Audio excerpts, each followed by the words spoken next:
Good evening, folks.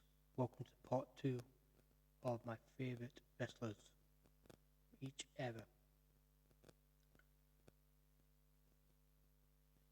So, I I done the Golden Era, New Generation, and I've done the Attitude Era.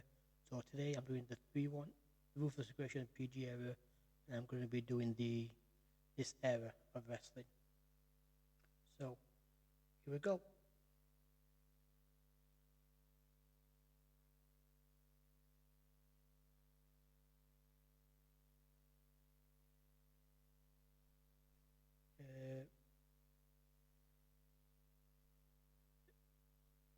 Number 10 is the Den Man, American Badass. This gimmick was underrated. This gimmick was really, really good. And the back gimmick was really amazing for The Undertaker. It was a different look instead of the dark days of The Undertaker, instead of the Lord of Darkness Undertaker. This Undertaker was different. It was good. It was really good. Underrated. And he had some decent matches with Brock and Ric Flair and all them. This back Undertaker was so good. And he put over people like John Cena, Batista over all them. And a really, really good. Speaking of number 9, Batista. Batista, I wasn't a fan of him, but I respect his work. When he came in as the member of the Evolution, I thought this guy had got something. And he did. Batista had some decent matches with The Undertaker, Triple H, Batista. Look at Triple H. Look at Ric Flair. Look what they've done with Batista and Randy Orton. They put their careers on the map with Evolution. And because if you think about it, few guys, multiple time world champions, Batista Norton, future Hall of Famers, Royal Boners twice, had 5-star matches with The Undertaker. In fact, all 4 of them did. So Batista didn't get enough recognition, I think. My favorite match with him will be The Undertaker at WrestleMania 23, and I want against Triple H at WrestleMania 21.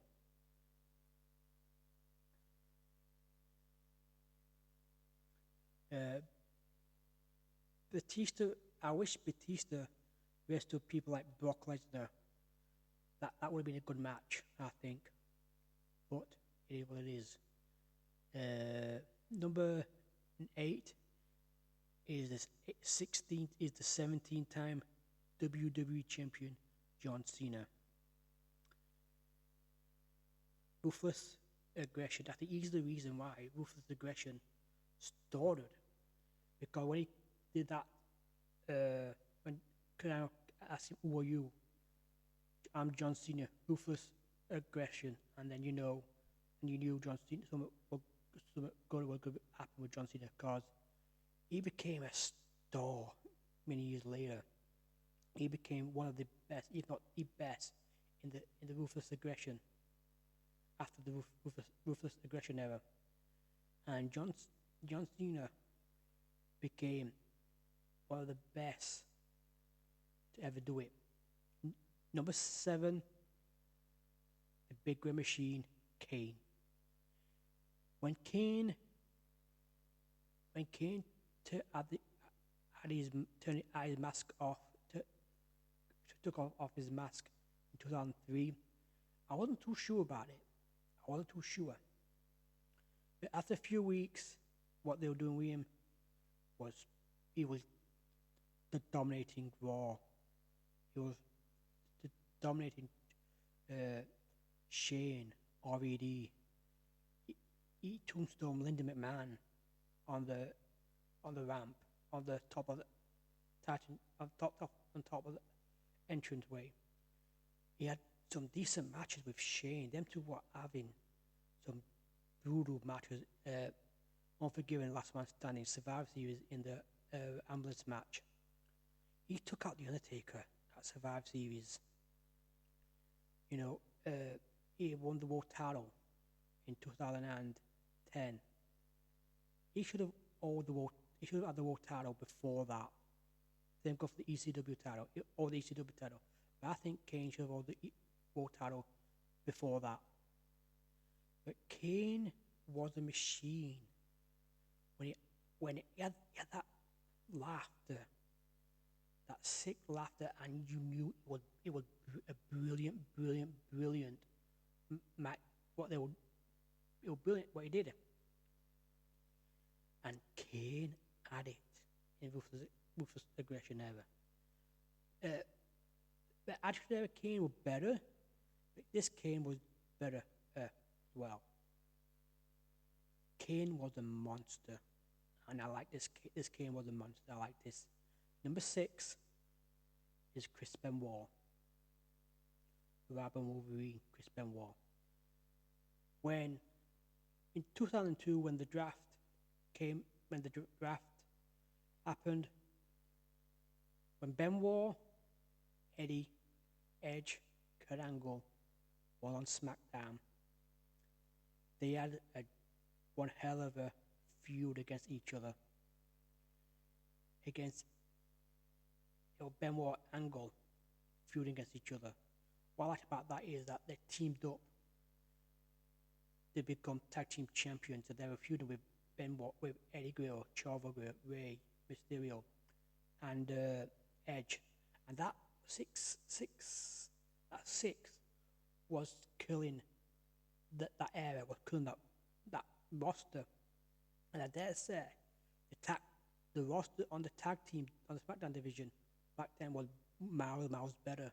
Same goes for the big guy like Kurt, Rock, Taker, Big Show. Don't get me wrong, Raw had some good superstars back then, but SmackDown had the better ones, I think. And speaking of number 5, Kurt Angle, number 5, like I said before, he had with Benoit. Kurt Angle had some decent matches with Rey Mysterio, where Eddie Guerrero, WrestleMania 2020, and the match at SummerSlam. The match with Brock at WrestleMania 19, at SummerSlam. All these had some decent matches, brilliant matches with each other. On the Raw, people there, Raw had some decent matches, but SmackDown was better. Number 4 is the Rated R superstar, Edge. Edge on SmackDown was brilliant. On Raw, he was good, but on SmackDown, he was miles better. Because he cashed in against The Undertaker in 2007, 19 years ago, and Edge had it. Edge had the it factor. And he was one of the best to ever do it. One of the best Canadians to ever do it. Edge could go with likes of Benoit, Angle, Guerrero, Rey, even Brock Lesnar, Cena, you know.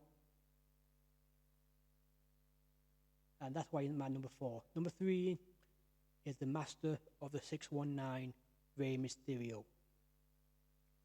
Rey, for a little guy back then, he could go. He had some decent matches with Taker, Brock, Angle, Guerrero,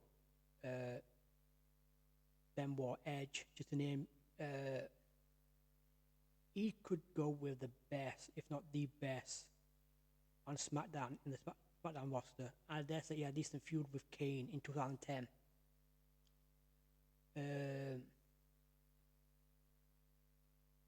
Ray, as soon as Rey Mysterio,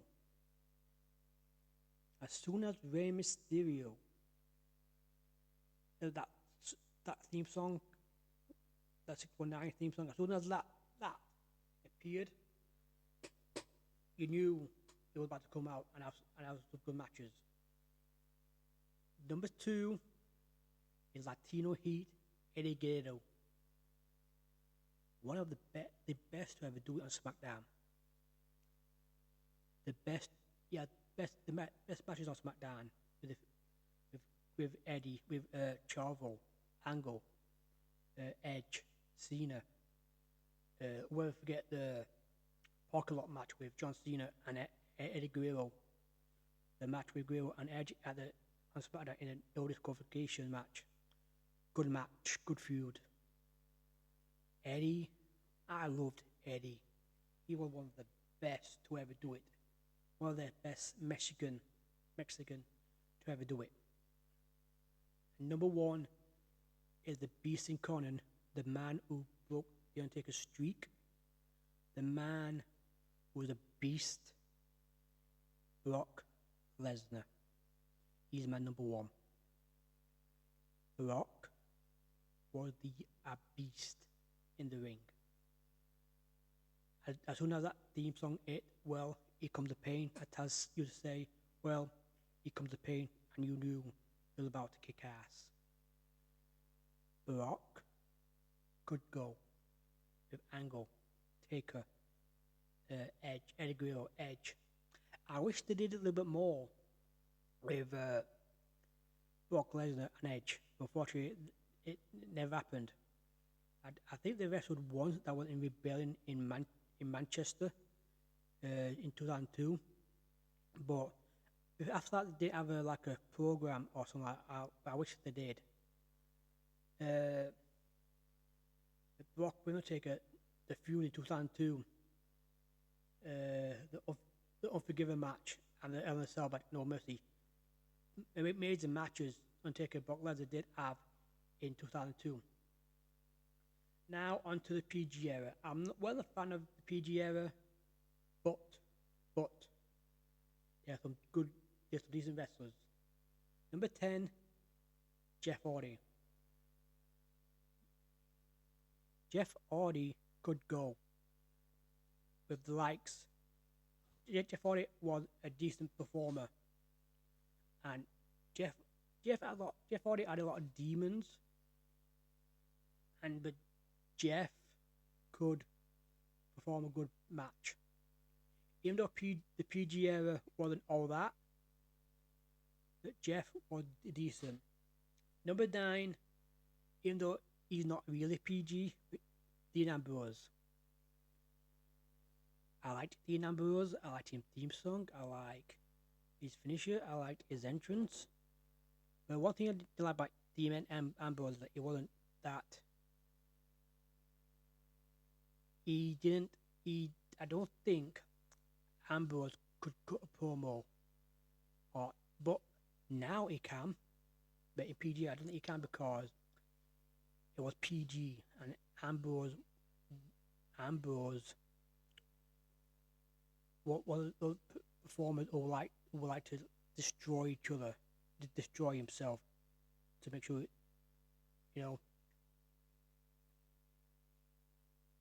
But don't get me wrong, I like Ambrose. Number 8 is the best in the world, CM Punk.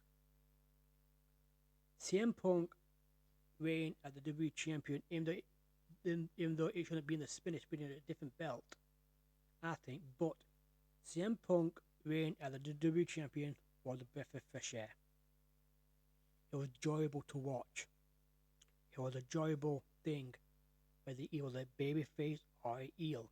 CM Punk could go with the best, like John Cena, John Taker, The Miz, Dolph Ziggler. He could go. Number 7 is the late great Luke Harper. Luke Harper was a tremendous performer in the ring. He should have been in the trouble. He should have been in the match with Randy Orton and Bray Wyatt in WrestleMania 33 or 30, WrestleMania 33, I think was, where Randy Orton took on Bray Wyatt for the WWE Championship. But I think Luke Harper should have been the one to take the belt off of Bray Wyatt at WrestleMania. I think Luke Harper should have been the WWE Champion in 2027, but unfortunately, 2017, sorry, but it never did. His drop kicks was tremendous. His theme song was decent, but his moves were tremendous. His drop kicks were so good. It was an amazing performer. Number 6, Dolph Ziggler. I like Dolph Ziggler. I think he's one of the best underrated performer. Should have beaten Dean Ambrose, I think, at SummerSlam 2016 when they took on each other for the WWE Championship at SummerSlam or 2016. I think Dolph Ziggler should have beaten Dean Ambrose that night for the belt, but unfortunately he never did.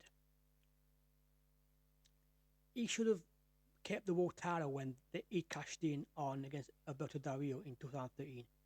He should have kept that for a few months, maybe until SummerSlam, maybe, or maybe until Survivor Series, maybe. Who knows? But Dolph Ziggler should have kept that belt for a long time, not for a few months, for a month or so. I don't like that reign. I don't like short reigns champions. I don't like it. I think it's boring. Number 5, another one, the late great Bray Wyatt. Just like Luke Harper, but Bray Wyatt did the Universal and the WWE Championship.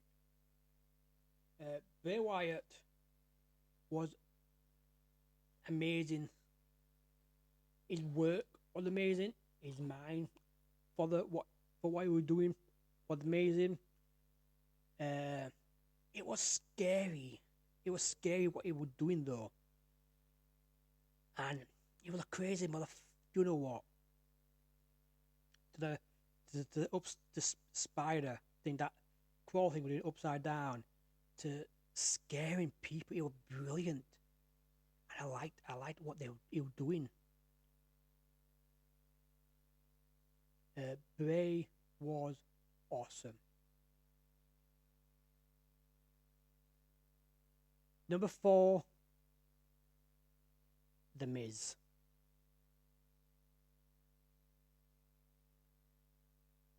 The Miz could go. The Miz could go, and he was an underrated performer in the ring.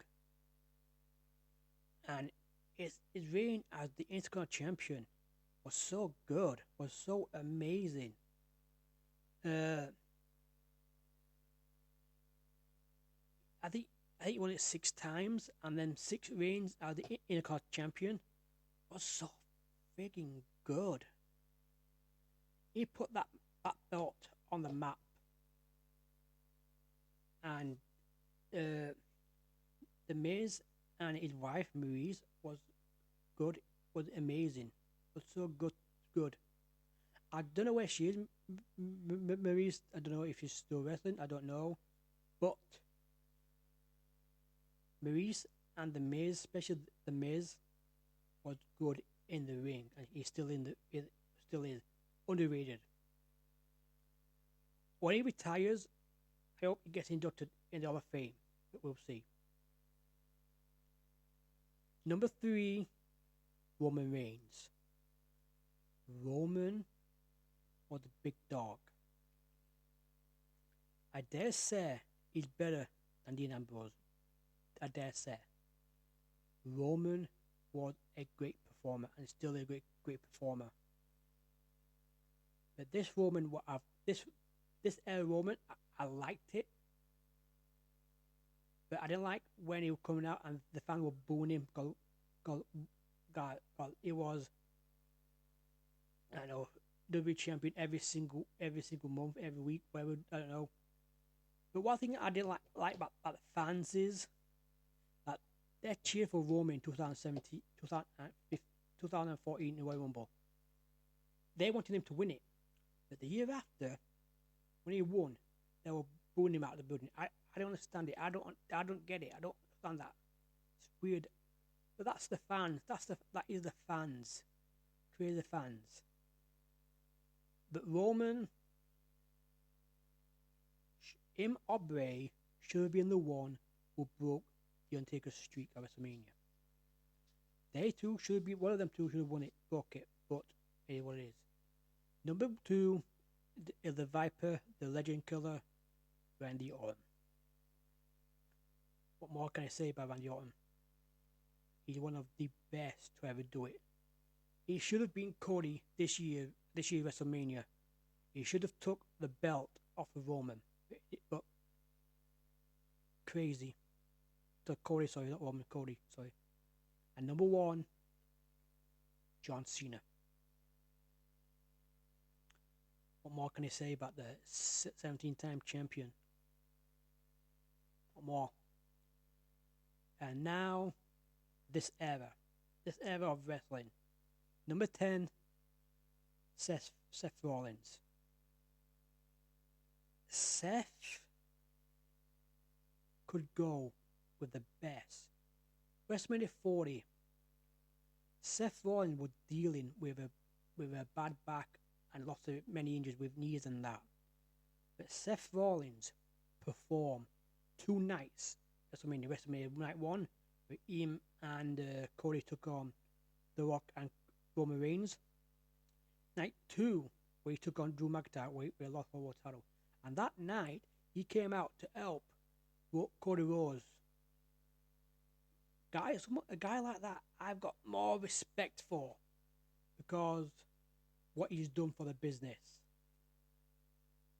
What he's done in the business in the last 10 years. Especially for WWE. Number 9, again, CM Punk. This CM Punk, I dare say, better than the PG era CM Punk. Because he had good matches with Roman, Seth Rollins, and Punk each other in real life. But they are having decent matches, and they are amazing matches. Number 8 is Drew McIntyre. The Scottish warrior. Drew McIntyre is amazing. Drew is just one of the best Scottish wrestlers of all time, and one of the best British Scottish wrestlers of all time, if not number 1, I think. Number 7 is Braun Breaker. He's a machine. His spears, when you're watching it, when he does the spears, it's like boom. It's quick. He's absolutely quick. What he's doing when he does spears. I like Braun Breaker. He's one of the he's a Steiner. You can tell he's a Steiner because of what he's doing. But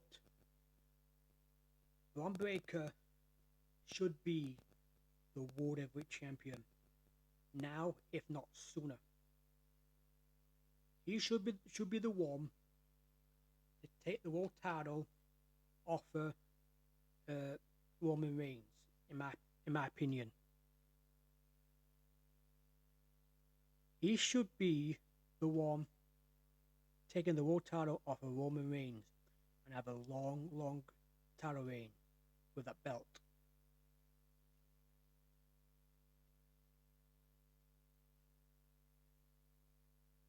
Number 6 is the Dominic Mysterio. I didn't like him at first when he first appeared, but when he turned heel, I thought this kid got something. And when he's going out the ring and he's trying to talk on the mic and they're booing him out the building, you know that this guy has got it. People love to hate him, and I love to hate him. I don't hate him, I love what he's doing. Do I think he's better than Rey Mysterio? No, but he's one of the best in the past 5 years. Maybe, just maybe, he could win the Money in the Bank, and maybe, just maybe, he'll be the world champion soon in a couple years, months, if not a year. Number 5 is Finn Balor. Finn Balor has had some brilliant matches with CM Punk at Elimination Chamber. Finn Balor is a machine. I like Finn Balor. He's one of the best, if not one of the best to ever do it. Number 4 is a lady, Rhea Ripley. Rhea Ripley is just amazing. Rhea Ripley is one of the best female wrestlers in the past 10 years. She's number 1, Becky Lynch number 2, Charlotte number 3, Alexa Bliss number 4. Or any, don't matter who you pick, no matter. But Rhea Ripley is one of the best. I like. She's got a decent theme song. The brutality. This is brutality. Whether she's the heel or a babyface, she's amazing. One of the best. Number 3 is a Uso, Jey Uso. Better than his brothers, Jimmy and Solo. As soon as he get that crowd going, coming out of the ring, it gets the crowd going, and it's amazing. Even on the ring, or if he's doing a match, they're still eating every time. It's amazing. Number 2, again, I've got him at number 1, 2, PIG ever. Number 2, Randy Orton. Randy Orton should have beaten Cody Rhodes for the WWE Championship at WrestleMania. He should have beaten Cody for that belt at WrestleMania. They didn't. Randy Orton is one of the best generation wrestlers to ever do it. I dare say he's better than Batista. He's better than John Cena, just a little bit. I dare say he's better than Cody Rhodes as a performer. Yes, Cody can go and could go, but Orton is a little bit better than Cody. I like Dusty Rhodes, I like Goldust, the brothers and dad of Cody, but Randy Orton better than Cody just a little bit. And number 1 is the Tribal Chief, the big Roman OG, Roman Reigns. Even though I got number 3 PG, but Roman number 1 on this era. When he came back SummerSlam in 2020, and when he signed a contract, and when someone next to him, and Paul Heyman was next to him, we knew something big was about to happen. When he turned heel, we knew something big was about to happen. But it was an amazing 4-year heel run as the Universal Champion. Universal Champion, then the WWE Champion. Then you got put together as the undisputed WWE Champion. But his reign has WWE Universal Champion. People didn't like it, but I loved it. I liked what they were doing with Roman. I like this bloodline thingy. I like everything about Roman. But now when it comes out, he gets loads, he gets fans cheering him, and it's amazing what they've done with Roman Reigns ever since the when everything with Paul Heyman and that whatnot. Ro- Roman Roman Reigns this past 5 years or 6 years better than the big better, this Roman Reigns better than the big dog, better than the Shield Roman Reigns, I think. And I dare say the bloodline faction with Roman, Jimmy J, Sami Zayn, and Solo. I dare say that faction will be better than the Shield, just a little bit. Not much, but a little bit better. Roman is a future Hall of Famer. Maybe in 10 years' time, 15 years' time, 5 years' time, who knows?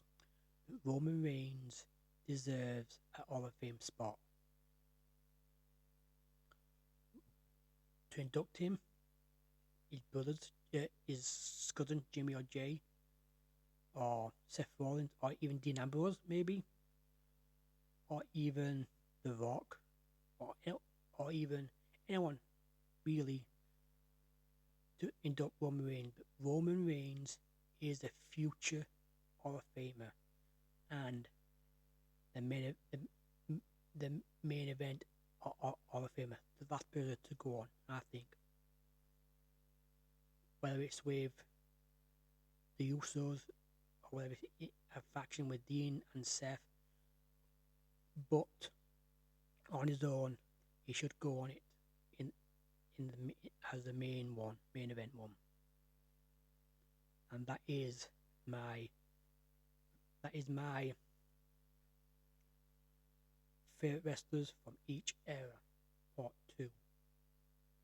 I'll be back to you live soon. I'll think of something what to talk about. Until then, goodbye.